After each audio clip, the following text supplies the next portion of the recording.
품질 좋은 안주에서 해장, 숙취 해소제까지 숙취닥터가 여러분의 길잡이가 되겠습니다. 숙취닥터 검색 한 번으로 당신의 음주 생활을 바꾸어 놓을 수 있습니다.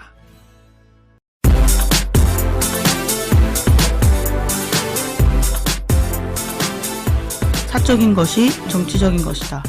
페미니스트 정치적 대화 팟캐스트 거침없는 해장 상담소 시작하겠습니다. 와. 네, 안녕하세요. 갓김치입니다. 네, 저희 쉬고 왔고요. 지난 방송에 이어서 큐티보이님 그리고 도라에몽님 함께하고 있습니다. 인사해 주세요. 네, 안녕하세요. 도라에몽입니다. 네, 안녕하세요. 큐티보입니다. 네, 저희 지난 방송에서 했던 광고 다시 한번 할게요. 저희가 오늘 101번째 방송이잖아요. 앞으로 100회 기념으로 여러분께 이벤트를 하나 하고 있죠. 6월 14일부터 6월 말까지 저희 방송 중에서 최애 에피소드, 가장 좋아하는 에피소드랑 그 이유가 뭔지, 그리고 해장상담소에 앞으로 초대하고 싶은 사람이 누군지, 이유가 뭔지를 저희 팟빵 댓글이나 트위터 멘션이나 쪽지, 아니면 페이스북 메시지, 유치장점투데이@gmail.com으로 보내주시면 5분을 추첨해서 굉장히 좋은 선물을 드립니다. 추첨되면 연락드려야 되니까 메일 주소 꼭 남겨주시고요. 아니면 핸드폰 번호도 남겨주셔도 괜찮습니다. 그리고 저희가 저번에도 한번 소개해드린 적이 있는데 네이버 해피빈에 거침없는 해장상담소 운영을 위한 모금함을 6월 20일까지 열어놓고 있어요. 많은 분들이 그동안 함께 해주시고 계신데요. 몇 가지만 소개하면 3월 24일에 지효정 님이 5만 원을 후원해 주시면서 항상 감사합니다. 응원해요 라고 해주셨고 4월 9일 날에 묵 님이 10만 원을 후원해 주셨어요. 해장상담소 으쌰으쌰라고. 너무 감사합니다. 그리고 또 4월 23일에 영타로 QKRTNWL4444님께서 현재 가진 포인트 전부 기부합니다. 좋은 컨텐츠 감사드리고 응원합니다. 열심히 공부할게요 라고 하시면서 2,400원 후원해 주셨고요. 그리고 미란다슬이라는 님께서 2019년 1월에 해장상담소를 알게 돼서 1회부터 정주행하셨다고. 그러니까 굉장히 압축적으로 저희 걸 쭉 다 들으신 거예요. 컴백 반갑고 응원한다고 하시면서 8,400원 하시더니 또 4,400원 후원하시고 또 얼마 전에는 10만 원을 또 후원해 주셨더라고요. 정말 감사합니다. 그리고 또 익명으로 늦게나마 수업료 냅니다 하고 4만 원 후원해 주신 분 계시고 또 루나님이 롯데가 경기 망칠 때마다 기부하러 올게요 라고 하시면서 10,000원을 후원해 주셨어요. 그래서 저희가 이게 이 모금함이 6월 20일까지니까 그때까지 롯데 망하면 여기다 후원해 주시고 그 이후에는 이제 문자로 샵 2540-3838로 문자 보내시면 3,000원 후원 되거든요. 여기를 이용해 주시거나 아니면 민우의 후원 계좌로 계속 보내주시면 좋겠습니다. 4월 25일에 이제 이 와중에 익명으로 어떤 분이 100원을 후원해 주시면서 이런 메시지를 남겨주셨어요. 그냥 한번 소개해 볼게요. 제가 이걸 읽기가 조금 그렇긴 한데 그래도 그냥 빠르게 한번 읽어볼게요.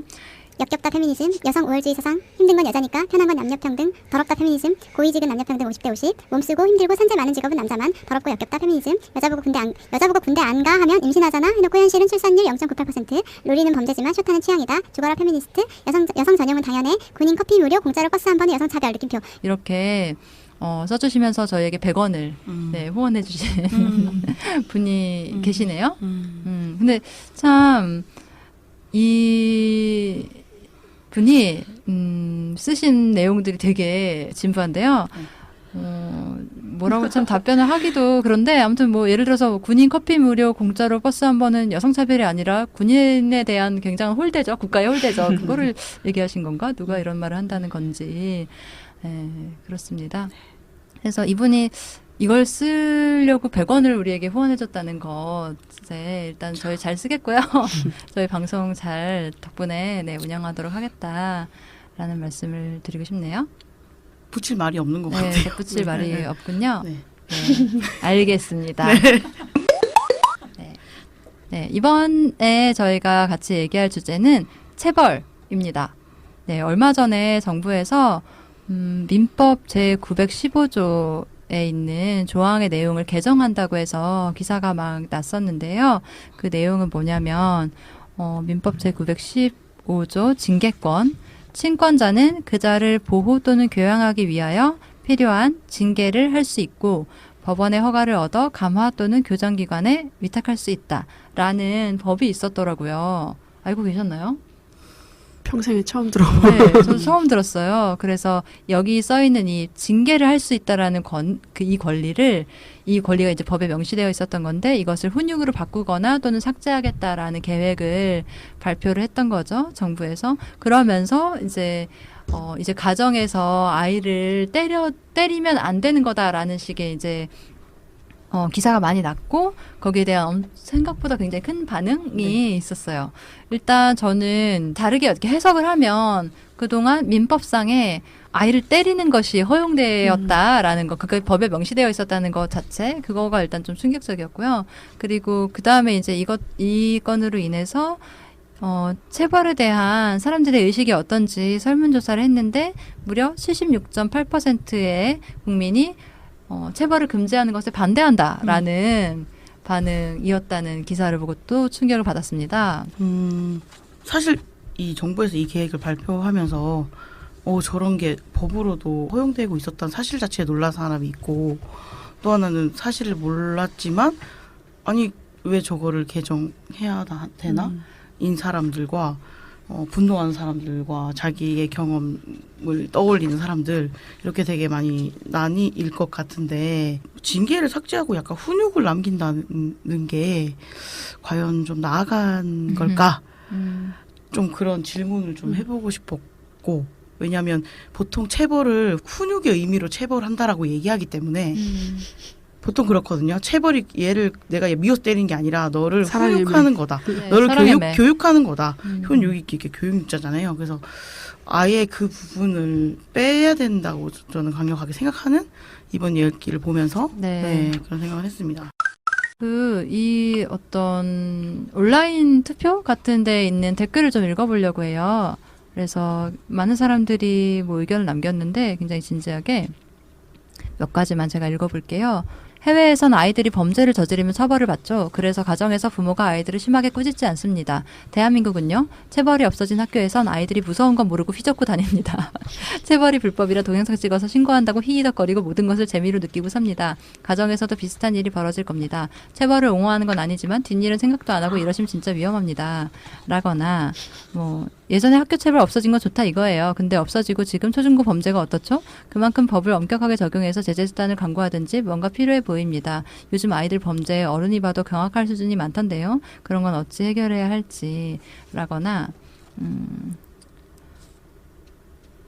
이런 얘기가 좀 많은 것 같아요. 뭐 당연히 학대는 무조건 없어져야 되고 그렇지만 체벌은 별개의 문제라고 생각한다. 내 아이가 다른 사람의 마음이든 신체든 괴롭히고 상처를 입힌다면 부모는 그걸 교육해야 되는데 교육 방법은 학대가 아닌 체벌에 대해서는 학대가 아니라면 체벌에 대해서는 가정의 문제지 나라가 나서는 건 아니라고 생각합니다. 이런 말들이 생각보다 좀 많더라고요. 댓글을 보면서 정말 질문하고 싶었던 것은 한국은 사실상 거의 체벌 국가인데 부모가 아이를 때리는 것이 그 아이가 뭐 엄청난 중상을 입던가 그렇지 않은 정도의 체벌은 처벌이 거의 불가능한 국가인데도 왜 범죄가 있을까요? 그러니까 그 질문을 저는 진짜 항상 던지고 싶고 또 하나는 그 남의 아이를 괴롭히고 뭐 그런 거를 그러면 어떻게 하냐 그러는데 그러니까 남의 아이가 때리는 것으로 어떻게 교육을 하겠다는 건지에 대해서 정말 계속 물음표다. 이 글을 쓰면서 어떤 그런 모순을 느끼지 못했을까.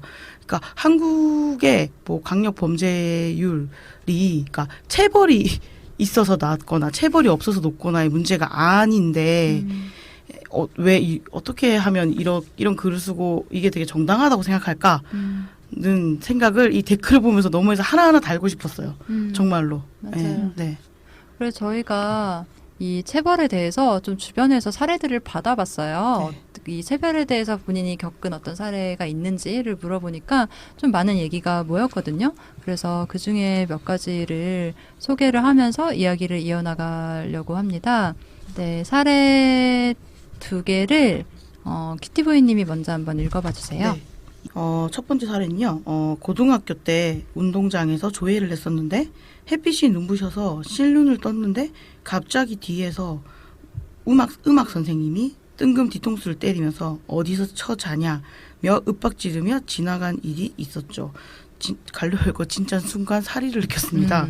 와, 또 하나의 사례는요. 초등학교 1학년 때 볼골이 걸려서 자주 토할 때가 있었는데 어느 날 담임 맞은편에서 급식을 먹다가 바닥에 토해서 담임 스타킹에 토가 조금 튀었어요. 그러니까 담임이 바로 화내면서 제 머리를 세게 한 대 때렸어요. 평생 치유되지 않는 마음의 상처. 네. 그러니까 이런 식으로 네. 그냥 때리는 거잖아요. 뭔가 마음에 안 들게 하면은 그냥 바로 손이 올라가는 그런 어른들이 있는 거잖아요. 네. 그리고 이것은 어떠한 교훈도 남기지 않는 그런 형식의 행위인 거죠. 사실 네. 완전 그냥 폭력인 거죠. 네. 네, 이런 거 너무너무 많고 그리고 또 사례 1번을 도라에몽 님이 한번 읽어봐 주세요. 네. 문을 닫았는데 바람 때문에 쾅 다쳤고 뺨 맞은 적이 있습니다. 중학교 때 담임이 이틀에 한 번꼴로 반 전체에 손등을 때렸어요. 중1 때는 어떤 계저 남선생이 하루에 한 번씩 한 명을 골라 뺨을 때렸었는데 어린 나이에도 그게 그 사람이 묘하게 짜릿해한다고 느꼈어요.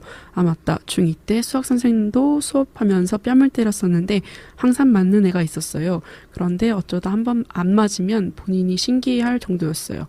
고2 때 학주가 여자애들 골라가며 못생겼다고 대놓고 말하기를 즐기는 사람이었어요. 괄호 열고 최근에 기억이 나서 부천 땡고 변땡 선생 찾아봤는데 안 나오더라고요. 죽었나 봐요. 가로 닫고. 네. 이거랑 연결해가지고 또 사례 하나를 더 읽어볼게요. 네. 좀 긴데요. 초등학교 1학년 때 즐거운 생활 과목 시간에 즐겁게 하지 않았다라는 이유로 단체 기합을 받은 적이 있습니다. 같은 해 담임은 한글 쓰기를 가르치면서 글씨가 안 예쁜 애들은 나무로 된 참 잘했어요 도장 손잡이로 머리를 때렸는데 너무 세게 때려서 머리를 맞을 때마다 머리통이 뚫릴 것만큼 아파서 맞을 때마다 울었던 적이 있습니다. 초등학교 2학년 때 담임은 애들을 커다란 몽둥이로 교실 바닥에 눕혀놓고 발바닥을 때렸습니다. 정성스럽게 때리던 얼굴이 아직도 기억나는데 그 선생도 변태였던 것 같아요. 초등학교 5학년 때 새로운 옆방 남자 선생은 음악 선생이었는데 자기 말을 안 듣는 남자애들을 많이 때렸고요. 때릴 때는 시계도 풀고 넥타이도 풀고 있는 힘껏 풀스윙으로 귀싸대기를 때렸는데 한 번은 선생이 열을 받았는지 밀대를 가져와서 사정없이 남자애 하나를 개패도 팼고 밀대가 부서지고도 분이 안 풀렸는지 기싸대기를 계속 날려서 남자애가 맞을 때마다 교실 여기저기로 날아가 쓰러지는 소리를 들으며 공포에 질렸던 적이 있어요. 그 선생은 왜 그러고도 안 잘렸을까 싶었는데 알고 봤더니 학년마다 그런 남자 선생이 한 명씩 있더군요. 지금도 화가 나는 건 그때 맞았던 남자애들은 할머니랑 둘이 사는 애들이거나 부모님이 안 계시거나 해서 하여튼 부모가 학교에 찾아올 일이 없는 애들이어서 아마 알고 때린 게 아니었을까 싶네요. 김탁환 선생 안 살아있었으면 좋겠습니다. 라고 했고 또 고등학교 1학년, 고등학교 3학년 때 수학 선생은 체벌이 학습의 지름길이라 믿은 건지 수학 문제를 못 풀면 교실 뒤로 나가서 엎드려 뻗쳐를 시켰다. 나중에 다리 하나 들게 하고 그랬는데 수학 포기한 사람이 많아서 고3 때는 반의 절반 이상이 다 벌 받느라 앉아서 수업 듣는 애들은 5명에서 7명 뿐이었다. 뭐 이런 식으로 이제 굉장히 학대에 가까운 체벌에 대한 얘기가 있고 아직도 이승기 선생에 대한 악몽을 꾸네요. 아 때릴 때마다 다 니들 잘 되라고 이러는 거다라고 선생들이 그랬는데 잘 안 됐고 아직 악몽을 꾼다 이 개새끼들아 라고 말해주고 싶네요 라고 보내주셨어요. 그래서 이렇게 저는 되게 중요하게 생각되어서 눈에 들어오는 부분이 그 어린 나이에도 그 사람이 묘하게 짜릿해한다고 느꼈다는 부분 이런 거 그리고 분이 안 풀렸는지 때렸다라고 인식하고 있는 부분이거든요.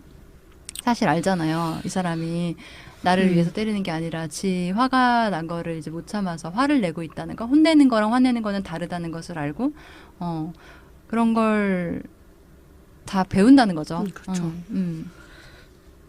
그 보통 체벌 얘기할 때 뭐 학대는 안 되는데 규칙을 정해서 뭐 손바닥을 때리면 되고 종아리를 때리면 되고 네. 이렇게 얘기를 되게 많이 하죠. 마치 맞아요. 그것이 되게 본인이 되게 합리적인 어떤 뭐랄까요 시민 의견인 것처럼.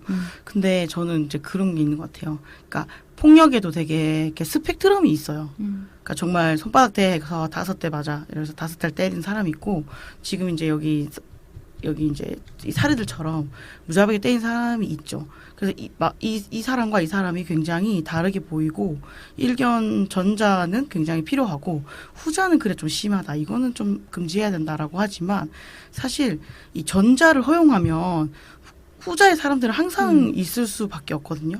그리고 전자의 사람들이 한번 남의 신체를 때리는 것을 한번 허용받았고 허용이 됐기 때문에 이 사람이 이 스펙트럼을 거슬러 올라가서 마구잡이를 때린 사람이 되게 너무 쉬운 거예요. 저는 항상 그 사람을 때린다는 폭력이라는 건 정말 저는 그렇다 생각하거든요.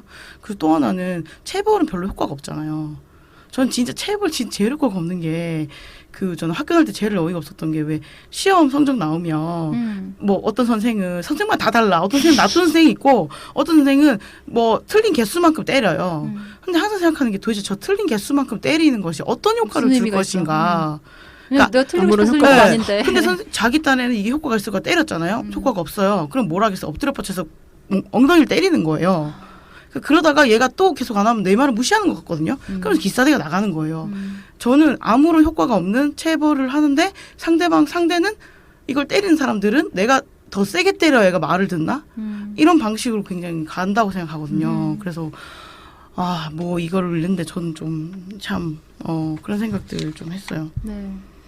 그러니까 왜 맞을 짓 했네? 뭐 그런 말 많이 하잖아요. 뭐 맞아도 싸다? 네. 그런 식으로 기본적으로 때리는 게 그냥 완전 기본으로 그냥 깔려 있는 네. 그렇게 생각하는 경우도 많은 것 같고 그리고 저는 또 생각나는 게 이게 이제 체벌이라는 게 꼭 때리는 것만이 아니라 그냥 신체 형벌을 다 통칭하는 말이던데요. 저는 학교 다닐 때 꼭 반에서 누가 뭐 잘못하거나 아니면 뭐 예를 들어 물건이 없어졌다, 뭐 누가 도둑질을 해, 이런 일이 있을 때 항상 중학교 때 그 책상 위에 다 같이 무릎 꿇고 올라가서 허벅지를 맞거나 의자를 들고 1시간이고 막 이렇게 있었거든요. 근데 의자 들고 있으면 진짜 팔 아프잖아요. 근데 그러고 항상 그렇게 단체 기합을 받는 방식으로 했었어요. 이제 그러면서 그 색출하는 거죠. 누군지 이제 대해야 되고 그 사람을 미워하게 이제 만드는 방식인 거잖아요. 너무 맞아요. 진짜 비인간적인 방식인 거잖아요. 근데 이게 되게 군대에서 배우는 거 아니에요? 군대에서 이런 식으로 하지 맞아요. 않아요? 그래서 한 명이 뭔가 잘못하면은 다시 훈련 다시 뛰게 하고 이런 식으로 하잖아요. 그것도 생각나고 그리고 초등학교 2학년 때 저희 담임이 애들 받아쓰기를 해서 뭐 많이 틀리거나 그러면 밖에 나가서 원산 폭격을 시켰거든요. 네. 그 원산 폭격이 머리를 이제 머리 바닥에 대고 박고 다리는 위로 엎드려 들고 뻗쳐는, 네. 머리로 이렇게 뒤로 뒷짐지고 이렇게 하는 거예요. 그것도 군대에서 하는 거잖아요.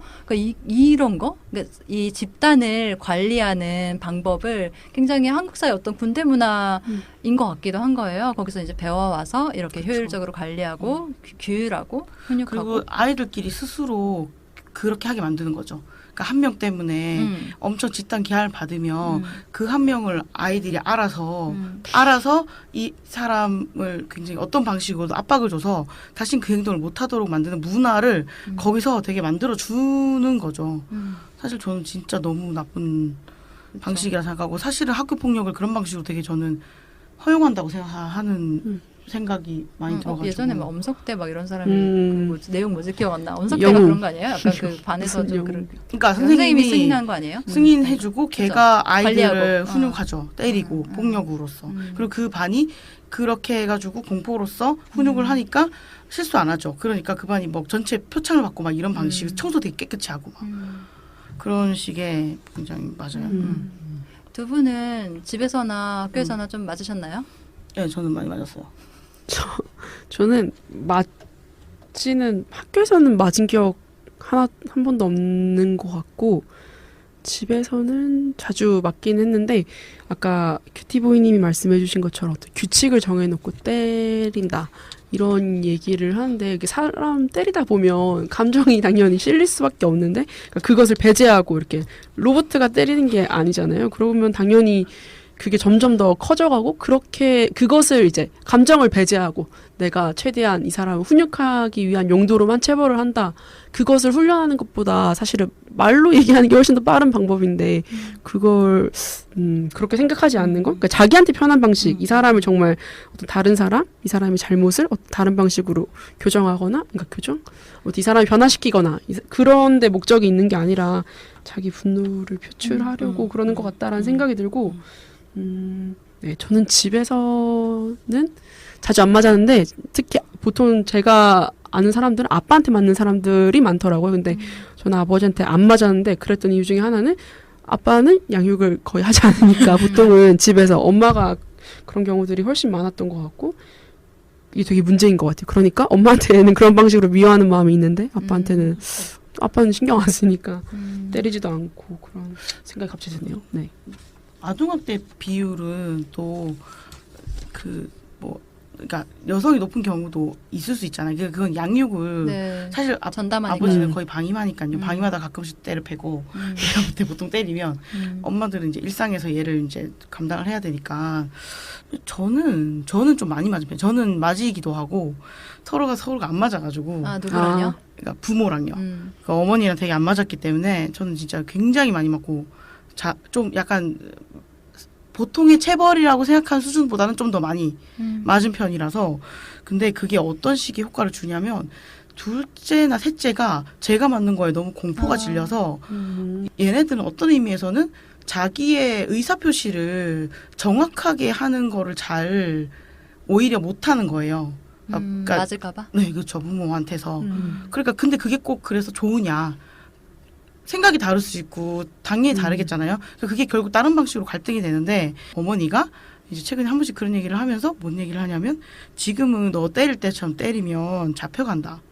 이런 류의 얘기를 하는 거예요. 근데 그게 세상이 좀 바뀌었다는 생각이 들면서도 한편으로는 세상이 그런 방식 변화네? 약간 비웃는 느낌? 여전히 그렇게 자녀를 때리는 것이 되게 그걸 국가나 어떤 법이 막는 것에 대한 인정하지 않음?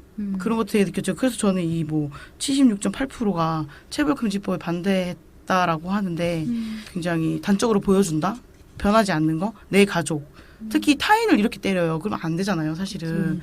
근데 내 자녀를 싸대기 때리거나 특히 종아리 때리는 이런 정도는 처벌하는 것이 굉장히 이상하다라는 방식으로 가정에서의 벌어지는 폭력에 대해서 굉장히 관대하고 합리화시키는 거 이게 그냥 저는 사회 전반적으로 되게 이어진다고 생각해가지고 또 그런 문화적인 것도 많은 것 같아요. 왜 어디서 본 건지 기억 안 나는데 아무튼 강렬하게 기억나는 게 예를 들어서 사랑의 매라는 이제 이름으로 막 이렇게 울며불며 애를 때리고 막 이렇게 내가 하면서 막 이렇게 연고 발라주고 때린 다음에 애가 이렇게 퉁퉁 부은 종아리를 연고 시퍼렇게 멍들어가지고 누워 있으면 그 종아리 이렇게 싹 쓰다듬으면서 그럼 더 아픈데. 눈물을 훔치는 부모의 모습. 약간 이런 이미지가 저는 자기 어디서 연민이. 봤거든요. 근데 이것이 마치 자식에 대한 뜨거운 사랑인 것처럼 얘기되는 그런 문화도 우리 가지고 있는 거잖아요. 근데 저는 아까 얘기한 것처럼 아버지가 전혀 저를 키우지 않았거든요. 정말 완전 남처럼 관계가 없어요. 별로 없는데 저는 딱 한 번 집에서 맞은 게 아버지한테였거든요. 그게 진짜 신기하잖아요. 뭐였냐면 기억나는 게 중학교 때였는지 초등학교 때였는지 모르겠는데 제가 늦게 들어왔나 그랬어요. 하는데 올해 나랑 언니랑 그래서 갑자기 회초리 같은 게 그런 막대를 들고 종아리 거두라고 하면서 종아리를 때린 거예요. 늦었다는 이유로. 그때 저는 그걸 배웠어요. 아이인 내가 어른을 경멸할 수 있는 거구나. 정말 너무 경멸스러웠거든요. 왜냐면 그때 딱 느낀 게 권위를 느끼고 싶었구나. 이 느낌이 확 들면서 되게 어른은 굉장히 불완전하다? 이런 느낌을 막 받았던 거거든요. 결국 저는 어린아이들이 아무것도 모르지 않고 다 느낀다고 생각해요. 그 과정에서 이런 걸 배우는 거지. 그래서 내가 어떻게 이 사람을 구슬려서 어떻게 처신을 해가지고 잘 이렇게 넘어갈 수 있겠다. 이런 것들을 배우게 되는 거죠. 때리는 걸로 이제 한다면. 저는 전혀 그게 교육적 효과가 있을 것 같지가 않거든요. 납득이 안 되니까. 내가 늦게 들어온 일이 내가 맞는다고 해서 없어지는 것도 아니고 그렇잖아요. 그리고 합리적으로 생각했을 때 어떤 일을 예를 들어서 내가 어머니가 나에게 네가 어지른 거는 네가 치워야지라거나 네가 먹은 거는 네가 치워야지라고 잘 얘기를 하면 그렇구나라고 납득하고 치울 텐데 때리면서 얘기를 하면은 맞지 않으려고 내가 그 행동을 해야 되는 거잖아요. 그럼 맞지 않으려면 이렇게 해야지. 그러면은 안 맞으면 안 해도 되겠네. 이런 식의 오히려 교육을 하게 되는 거잖아요. 그게 너무나 사실은 그냥 생각해보면 말이 안 되는 건데 우리는 때리고 맞는 거에 너무 익숙해진 문화 속에 있는 것 같아요. 그렇죠. 마치 예전에 정말 옛날에 이거 팟캐스트에 얘기했던 것 같은데 그 어린 애 고추 만지는 엉덩이 만지고 이런 게 되게 아무렇지도 않은 그러니까 볼 만지고 이런 게 아무렇지도 않은 때였던 네. 그런 문화 속에 살았던 것처럼 애 때리는 거 너무 아무렇지도 않았던 거죠. 저는 특히 이렇게 타인의 신체에 접근 권한을 사회가 얼마큼 특히 이제 예를 들어 10대 뭐 아동 여성 그러니까 되게 중요한 지표라고 생각하는데 그런 거에 꺼리낌이 없는 사회. 그러니까 아동은 이렇게 만지는 지금은 좀 많이 낮았다고 하는데 그게 다 비슷한 것 같거든요. 저는 통제권이 니한테 있지 않다 나한테 있다라고 하고 항상 때리는 거에 그 미성숙한 존재. 저는 근데 항상 생각하는 게 19과 20의 기준 진짜 모르겠고 그리고 미성숙하다고 하는데 항상 어릴 때 생각했던 건 이 기준이랑 맞을 어른이 넘쳐난다. 그러니까 아까 금방 맞아요. 얘기하실 때 진짜 미성숙한 거 되게 많잖아요. 지금 돌이켜봐도. 그래서 저는 그것은 그냥 되게 권위를 세우고 부리는 방식의 한 방편이다. 이런 것들이랑 그리고 저는 학교의 규율이나 규칙이나 그 문화 있죠. 그 자체를 유지하려면 폭력밖에는 생사하는 거 말고는 불가능하기 때문에 전 그런 거밖에 안 보이거든요. 사실 그래서 무섭겠죠. 뭐 그게 아닌 다른 방식으로 어렵겠죠. 사람들을 자기 말을 듣게 하는 거. 통제하기가. 기본적으로 네 말을 들을 필요가 없는데. 그러니까 이런 기본적으로 통제할 필요가 없을 수 있는데. 맞아요. 그런 것 그리고 왜 맞을 짓 했다 이런 것도 자기 사장님이 맞을 짓 했다고 때리지 않겠잖아요. 그렇잖아요. 사실 맞아요. 권력 차이가 있는 거고 예를 들어서 가정에서 부모가 아이들에게 갖는 어떤 권력 그리고 학교에서 선생이 아이들에게 갖는 권력 이게 명확히 있는 건데 그런 게 없이 그냥 교육이라는 목적으로 자기가 누군가를 때릴 수 있다라고 생각하는 거가 그리고 그런 영향력에 대한 예를 들어서 문제 제기를 명확히 못 하겠잖아요. 자식들이나 학생들은 그럴 수 없는 상황에 대해서도 전혀 민감함이 없었던 것 예전에는. 근데 지금은 이제 확실히 달라진 것 같기는 한데 달라져야 할 것이고요. 그리고 또 재밌었던 사례들이 있는 게 재밌었던이라고 얘기하기는 좀 그렇지만 이분은 초등학교 2학년 3학년 때 큰 레고 세트를 선물 받아 조립했는데 언니가 할 몫을 안 남기고 내가 다 조립해버렸다고 아빠가 제 귀싸대기를 때린 적이 있었어요. 엄마가 집에 없는 날이었는데 내가 엄마한테 이를까 봐 아빠가 전에 없이 다정하게 나를 구슬리면서 말하지 말라고 했던 적이 있습니다. 언젠가 아빠가 죽기 전에 이 얘기를 하면서 아빠 귀싸대기를 꼭 한 대 때릴 겁니다. 라고. 근데 너무 이 마음 알 것 같은 거 있잖아요. 그리고 또 다른 분도 이건 지인 스토리인데 하시면서 아버지가 아끼는 뭔가를 망가뜨려서 이 친구도 엉덩이를 골프채에 꽤나 맞았다고 합니다. 근데 좀 무서운 것은 이 친구가 새벽에 일어나서 아버지가 출근할 때 입어야 하는 작업복을 어항에 잠갔다가 꺼냈다가 했다고 하더라고요. 이 친구의 당시 나이가 7살. 크게 될 사람이라 생각했습니다. 이런 복수의 마음을 품게 될 수 있다. 어제 이 얘기 사무실에서 네. 사연 받을 때에도 어떤 활동가가 아빠한테 맞을 때마다 반성한 게 아니라 나는 꼭 나중에 아빠한테 복수해야지. 아빠 나중에 나이가 들면 내가 버려야지. 엄마만 모시고 살아야지. 이런 생각을 했다고.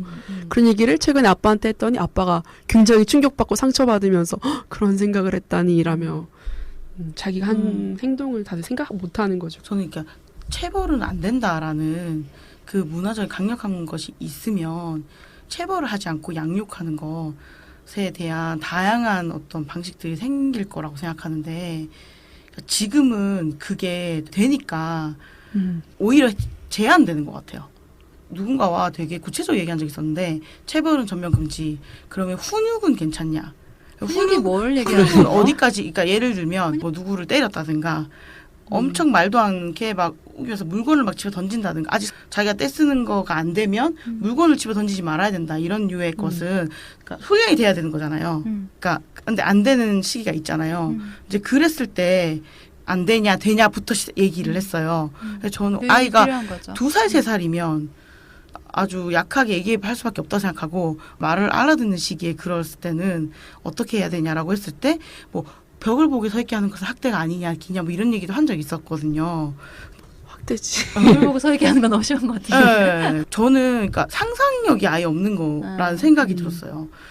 벌 쓰는 거, 뭐 벽을 보게 하는 거, 방에 혼자 가둬놓는 거 말고 뭐가 없는 것 같은 거예요. 오히려 그런 행동으로 계속 교정했기 때문에. 근데 저는 예를 들면 아이가 스스로 그 행동을 하면 안 된다라고 느끼게끔 뭐 대화를 한다든지 근데 그 대화의 방식도 다양할 수 있잖아요. 그게 안 되라고 하는 게 아니라 그게 왜 안 되는지에 대해서 설명할 수도 있고 때리는 게 범죄다라는 게 되게 강력해지면 좀 다양한 방식의 하여튼 그런 게 나오지 않을까라고 생각하는데 지금은 보면 그 방식밖에 해온 적이 자기도 그 방식밖에 배운 적이 없으니까 손들고 보여서밖에는 그게 그나마 좀 교양 있는 사람이 하는 행동이죠. 안 때리고 좀 그런 생각이 들었어요. 그렇게 언어를 이용해서 교육하고 설명하고 이런 게 아마 시간은 더 오래 걸리고 더 그렇죠. 어렵겠죠. 하지만 관계를 생각했을 때 서로 어떤 관계를 쌓아갈 수 있는가를 생각했을 때는 사실 훨씬 이렇게 가야 되는 게 그렇죠. 맞는 거잖아요. 제 조카가 이제 뭐 이렇게 뜻대로 안 되면 이렇게 뭐 휴대폰을 이렇게 몇 번 집어 던졌어요. 그래서 내가 휴대폰을 집어 던지니까 좀 걱정되니까 누가 맞을 수도 있고 깨질 수도 있고. 근데 제 여동생이 저한테 자기가 좀 반성이 된다는 거예요. 자기가 막 뭐 하다가 좀 승질날 때 쇼파긴 한데 해봐 이런 적이 몇 번 있었다는 거예요. 그걸 애가 보고 똑같이 따라하더라는 거예요. 그래서 사실은 애가 어떤 되게 이상한 행동을 하거나 행동을 할 때 사실 자기도 돌아봐야 되겠다고 저는 생각해요. 그것도 필요한 것 같아요. 그래서 왜 학교에서 학폭 내기 심하고 이런 것도 있잖아요. 저는 어느 정도 처벌은 필요하지만 그 처벌이 체벌은 아니에요. 처벌은 필요하지만 왜 그런 문화가 생겼는지에 대해서는 전 되게 모방 측면이 되게 많이 강하다고 생각해서 어떠세요? 다른 분들? 동생이 아직 초등학교 다니지 않는 아주 아동? 네, 어린이인데 근데 이제 같이 있다 보면은 되게 힘든 순간들이 많긴 하거든요. 왜냐하면 이 사람과 나는 어쨌든 다른 사람이고 이 사람은 이제 내가 알고 있는 것들을 대부분 내가 알고 있는 어떤 규칙이나 내가 내 머릿속에 있는 이런 것들은 되고 안 되고 이런 것들이 거의 없는 존재이기 때문에 같이 있으면 너무 힘들고 스트레스 받고 엄마가 가끔씩 짜증내는 거 나도 마음적으로는 이거 이해가 되기도 하고 가끔씩은 나도 짜증을 내게 되기도 하는데 좀 그런 게 아동 혹은 어린이를 어떻게 동료 시민으로 대해야 하는지에 대한 그런 생각이 전혀 없으니까 계속 그런 식으로 때리고 그리고 때리고 나서 이것을 안 된다고 때리는 것은 되게 문제적이다라는 얘기를 하면 가정의 일에 왜 참견을 하느냐. 그러니까 어떤 가족의 혹은 나의 소유물이라고 계속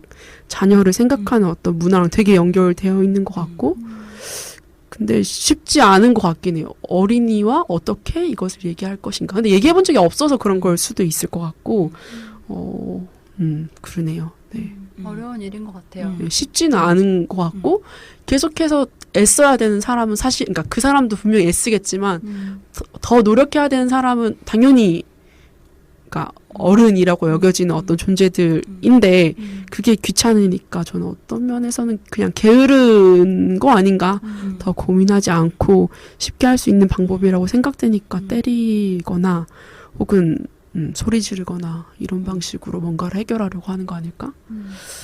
그리고 뭐가 안 되고 무슨 행동을 하면 안 되고도 성인의 기준이잖아요. 그쵸. 그게 가능한 성인의 기준이잖아요. 사실 그 기준에 대해서도 한번 생각해 봐야 되거든요. 우리가 가능한 기준을 정해놓고 상대방이 그게 합당한 어떤 걸 하지 못할 때 어떤 부분은 우리가 되게 일방적으로 정한 규정이기 때문에 사실은 얘한테까지 적용을 하지 않아야 되는 것도 있다고 저는 생각이 들어가지고 근데 그런 거를 같은 시민이다라고 생각하지 않기 때문에 그 질문을 하지 않게 되는 그렇죠. 그냥 내가 하라면 해 약간 이런 마음으로 밀고 싶은 거잖아요. 그런 생각들 좀 들었어요. 그러니까 딴 얘기인데 저 갑자기 그거 생각나요. 왜 그 인사이드 아웃이라는 네. 애니메이션에서 중간에 아빠 역할이 되게 화가 나가지고 네. 근데 그때 저를 비롯한 저랑 같이 영화를 본 사람들이 때릴까봐 때릴 것 같은 거에서 한국 영화에서 분명히 때렸다 근데 맞아요. 안 때리고 네 방으로 올라가 이렇게 맞아요. 하잖아요. 맞아요. 그때 느꼈던 어떤 문화적 차이. 외국이 다 좋다는 얘기는 아니에요. 외국 영화 볼 때 엄청 막 뭐 개구만 담배를 폈다든가 상황에서는. 뭐 하여튼 했어. 근데 그 영화에서 보면 뭐 그냥 오늘 하루 매출 금지 뭐 이런 거잖아요. 그러니까 그것도 뭐 맞는지 안 맞는지 모르겠지만 약간 충격 약간 다르다. 자체다. 약간 좀 그런 거였던 것 같고 그리고 어른들도 아이한테 과연 아이를 존중하는 행동을 하는가. 저는 그거 진짜 항상 질문해 봐야 되는 것 같아요. 최근에 이제 제가 조카의 머리를 귀여워서 만졌는데 제 조카가 뭘 되게 집중하고 있었는데 머리 만지지 마 이렇게 정확하게 얘기를 딱 하는 거예요. 머리 맞아. 만지지 마. 이런 생각해 보면 어른들이 그 행동이 굉장히 혼날 만큼의 잘못된 행동을 생각하지 않잖아요.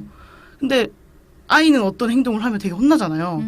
근데 어떤 면에서 보면 아이가 물컵을 엎지르는 것과 내가 아이의 신체에 허락하지 의도를 않고 가지고. 막 머리를 만지는 것과 아무리 귀엽다 하더라도 귀여운 이유로 했다 하더라도 과연 그 경중을 따졌을 때 무엇인가 맞아요. 정말 했을 때 질문해봐야 근데 돼요. 오히려 이 아이가 그러지 말라고 했을 때 버리장머리 음. 없다는 얘기 듣잖아요. 그렇죠. 버리장머리 없는 건 어른인데 그렇죠. 그렇지 않아요? 그렇죠. 왜 예의 없고. 그렇죠. 어. 그러니까 혼나고 아동이 막. 싫다 자기 의사 표시를 할 때 과연 그 아동의 의견을 정말 동등한 의견으로 받는가를 한번 생각해 보면 맞아요. 저는 정말 오히려 아이 입장에서 어디서 배워먹은 버리장머리야?라고 얘기하고 싶을 것 같거든요. 왜 남의 몸을 만져? 음. 지금 그리고 같이 막 뭐 얼굴을 눈을 보면서 막 장난치면서 이렇게 스킨십하는 상황이 아닌데. 그러니까.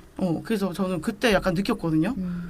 그래서 뭐 그런 거를 되게 많이 질문하고 새롭게 생각해 봐야 된다. 이런 것들. 기본적으로 정말 어떤 관계이냐의 근본적인 문제인 것 같아요. 때리냐 안 때리냐라기보다도. 또 지금 저희가 시간이 별로 없네요. 그래서 여기서 또 급 마무리를 하면서 저희의 코너로 넘어가야 될 것 같습니다. 회장 픽! 네, 추천해주고 싶은 거 무엇이든 얘기하는 코너입니다. 얘기해주세요. 큐티보이님. 네. 그 경복궁역 10번 출구 쪽에 뒤편으로 가시면 사직동 그 가게라는 카페가 있어요. 그 카페에 가시면 라시, 짜이, 커리 같은 굉장히 현지 음식에 가까운 음식들을 먹을 수 있고요. 그 카페가 그 티베트 난민의 독립을 지원하는 그런 록바라는 NGO 단체에서 운영을 하고 있거든요. 중국의 지배를 받고 있잖아요. 그래서 그 티베트의 국민들 일부가 망명 정부를 세워서 인도의 다람살라라는 곳에 있는데 거기서 만든 수공예 뭐 치마, 가방, 손지갑 이런 것들을 그 카페에서도 판매도 하고 있어요.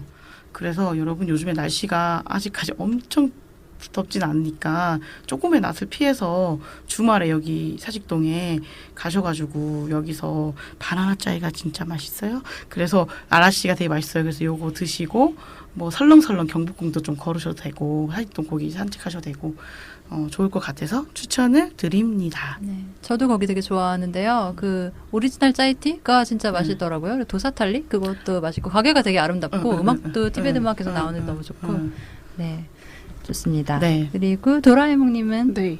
저는 요즘 주변 사람들한테 많이 영업했는데 넷플릭스에서 굿플레이스라는 네 드라마를 추천합니다. 혹시 보셨나요?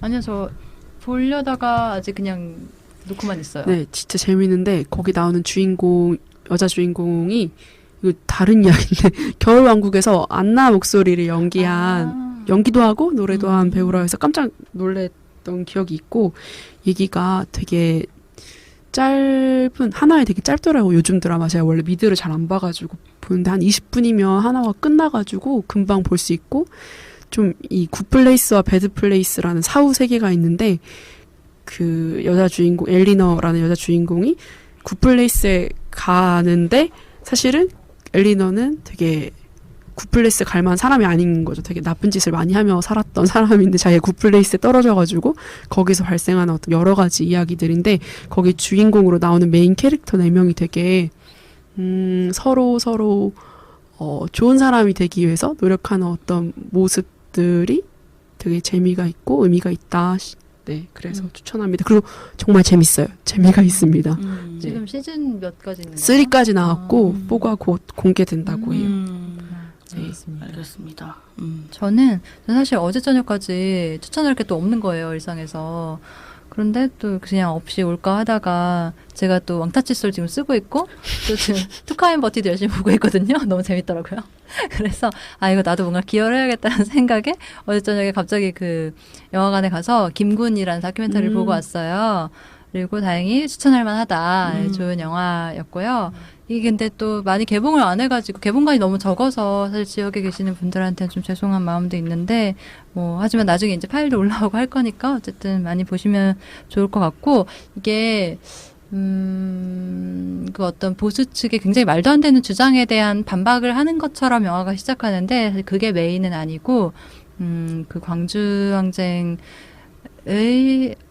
참여를 했었던 어떤 개인들에 좀 초점을 많이 맞춰요. 사실 이제 페미니스트로서 어떠한 사안이 뭉뚱그려지고 막 이렇게 집단으로 얘기되는 것보다 이제 개인들의 초점을 맞출 때 훨씬 더 관심이 가고 그런 게 또 있잖아요. 그렇기도 하고 근데 한편 이제 보면서 계속 좀 아쉬웠던 점은 이게 약간 좀 주제상 어쩔 수 없이, 그러니까 그 소재상 어쩔 수 없이 그 무장투쟁을 했던 남성들의 어떤 이제 이야기를 중심으로 하고 있기는 하거든요.